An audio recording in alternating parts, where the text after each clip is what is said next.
was a routine flight from Taiwan to South Africa. 159 people on board. A large, modern plane flying high over the vast Indian Ocean. At first, everything seemed normal. The crew was focused and calm. Passengers settled into their seats, some reading, others resting. But then things started to change. Alarms suddenly sounded in the cockpit. Smoke appeared where it should never be. The pilots quickly contacted air traffic control, trying to explain the problem. But over the ocean, there was no airport close enough for a quick landing. Minutes passed. The plane was far from any help. The crew faced a growing emergency with no easy solution. What happened next? How did a routine flight turn into a desperate fight for control, miles above endless water? Make sure to hit the like button and let's find out what really happened to South African Airways Flight 295.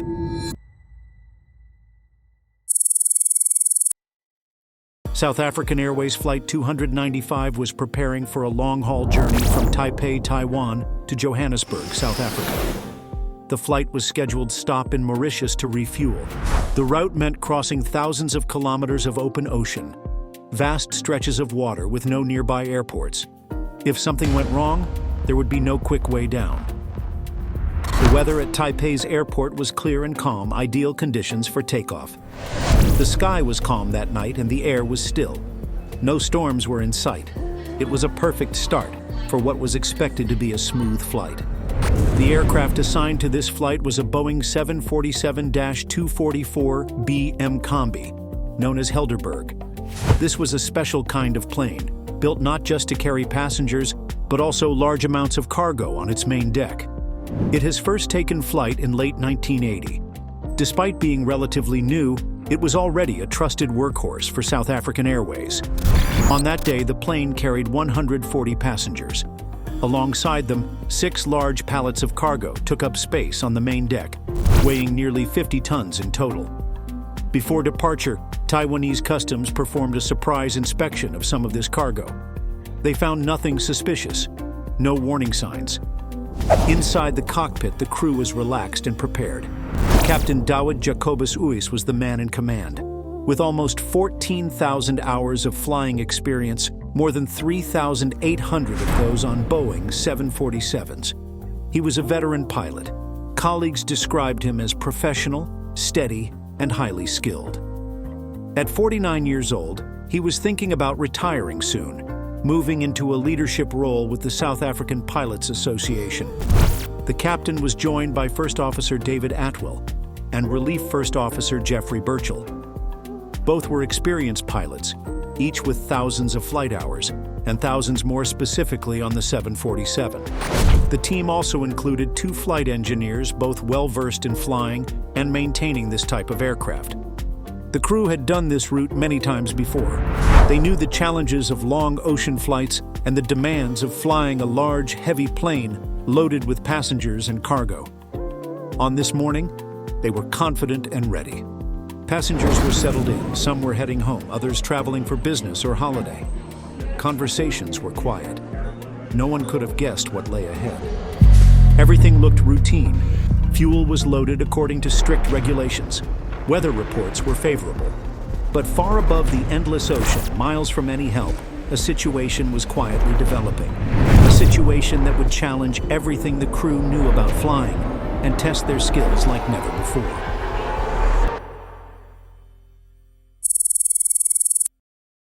On the night of November 27, 1987, South African Airways Flight 295 began its journey. At exactly 10:23 p.m. local time, the flight rolled down the runway at Taipei's Chiang Kai-shek International Airport and lifted into the night sky. At first, everything went as expected. Just before 11 o'clock, the pilots contacted Hong Kong Air Traffic Control. A few minutes later, they passed a checkpoint called Ilato. Then came Sunik, then Admark, then Sukar, all reported without any sign of trouble. At 11:55 p.m., they made a routine call back to airline headquarters in Johannesburg. Their voices were calm. Nothing seemed out of place, but somewhere between that last call and the early morning hours, something changed.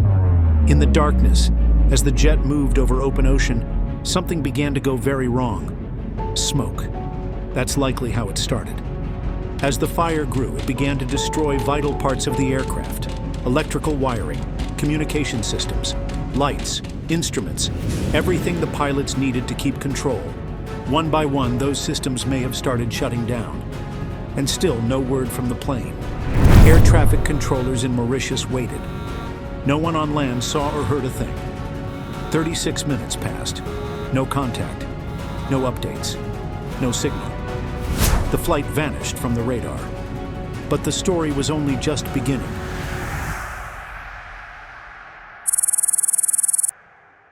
At first, no one realized how badly things had gone wrong.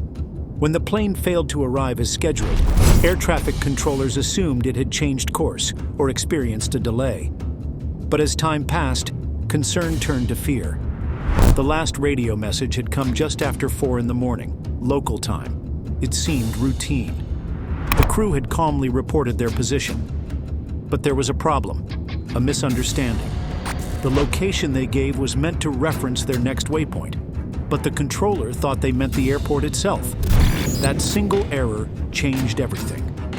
Because of that miscommunication, the search radius was plotted hundreds of kilometers off target, wasting critical hours in the wrong part of the ocean. The real crash site was far out at sea. Still, help was mobilized fast.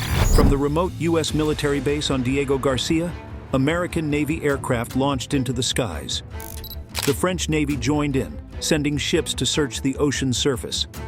Planes scanned the water. Radar systems swept the waves. Everyone hoped that there might be survivors. But the ocean gave nothing away. Hours passed. Then, nearly 12 hours after the crash, something was spotted on the surface. Floating wreckage, scattered bits of the plane drifting silently in the waves, a trail of oil, pieces of debris, and among them, bodies, 8 in total. The remains showed signs of brutal force. It became clear there were no survivors. All 159 people on board were dead. For days, nothing more could be done. The Indian Ocean is vast, and its depths unforgiving. Specialized equipment was needed: deep-sea submersibles, robotic arms, high-resolution cameras. The operation would take months to prepare. Eventually, a recovery team managed to locate and lift parts of the aircraft from the ocean floor. Wreckage from the fuselage, pieces of the cargo hold, sections of the cabin crumpled and scorched.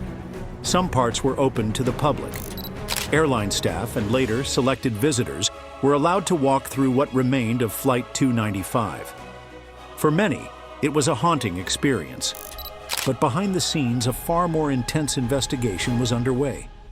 What had really happened to Flight 295? And what had been hiding in its cargo hold?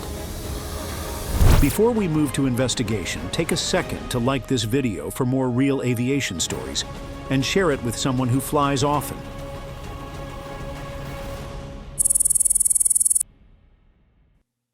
The world wanted answers. Within days of the crash, South Africa's chief crash investigator, Rennie van Zyl, was handed an almost impossible task: find out what brought down a massive Boeing 747 in the middle of the Indian Ocean with no survivors and very little to work with. The first clue came not from black boxes but from wristwatches. 3 of them were found among the debris. 2 had stopped at exactly 8 minutes past 4, Mauritius local time. That moment aligned perfectly with the radar data, the exact second the plane vanished from the skies. At first, terrorism seemed likely. South Africa was still under apartheid, and the country faced mounting threats from inside and abroad. Could someone have planted a bomb? For weeks, investigators searched the wreckage for chemical traces or blast damage, but nothing fit. No bomb fragments, no blast pattern. It wasn't sabotage. Then came something much darker and much quieter. 2 bodies were recovered, charred, badly broken, but still offering clues. When autopsies were done, they revealed smoke particles in the victims' lungs. That changed everything. There had been a fire on board, and it had started before the crash. These passengers had breathed in smoke while still alive. Some of them may have already been dying before the plane hit the sea. But how do you investigate a fire when the plane is at the bottom of the ocean? That's when South Africa launched its most ambitious recovery effort in aviation history. Operation Resolve. The crash site was over 16,000 feet deep, even deeper than where the Titanic lay. The plane's black boxes would only emit a locating signal for 30 days. By the time search teams arrived, those signals were gone. Still, they look into it. However, weeks passed, there was nothing.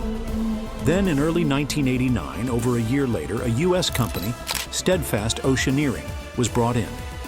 And within just 2 days, they found what others couldn't: 3 debris fields scattered across the seabed. The distribution pattern was haunting. It suggested the plane had broken up mid-air, likely starting with the tail. Soon after, divers made the breakthrough investigators had prayed for. They recovered the cockpit voice recorder intact. But their relief quickly turned to confusion. The tape captured the flight's final 30 minutes. Everything seemed normal until minute 28. Then, a shrill tone, a fire warning alarm. 14 seconds later, it was chaos. Electrical systems began collapsing. One by one, circuit breakers popped, 80 in total. Systems overloaded, lights failed. The cockpit fell dark.